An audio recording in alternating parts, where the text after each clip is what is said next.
Ang dami bang taong ayaw sa'yo? Congratulations! Alam mo ba kung anong ibig sabihin na maraming taong hindi ka gusto or hate ka ba? Mga haters ba? Ibig lang sabihin, they bother. They bother to watch you, to look at you, to listen to you. Biro mo, mamanmanan ang bawat galaw mo. Talagang papansinin, gusto pintasan, baka pinamumukha kang masama sa ibang tao. Iba ka kasi mabuti ka.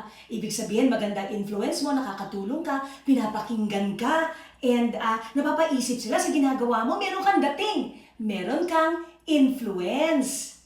Doon naman sa mga iba na wala lang, chill lang sila, baka walang impact ang buhay mo, ang sinasabi mo sa ibang tao. Wala kang influence, wala lang. Di wala rin magkakaroon ng opinion sa'yo dahil baka hindi ka masyadong nakakatulong. Kaya huwag ka malungkot at huwag mo ika-stress pag meron kang haters. Kasi talagang pag-uusapan ako sa iba, baka sikat ka, baka kinatutuwaan ang bawat galaw mo para merong hindi magandang masabi sa'yo.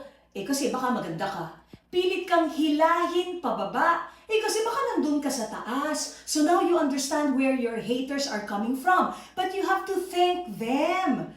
Dahil kung wala sila, hindi ka rin siguro matututo. Okay din naman na pakikinggan mo sila Pero para maapektuhan ka, wag. Kasi ang ganda ng influence mo sa kanila, ang ganda ng impact mo sa kanila, kung kaya't pinag-uusapan ka, kung kaya't pinag-aaksayahan ka ng panahon. So ipagpatuloy mo lang ang ginagawa mo kasi marami kang natutulungan. Think about that.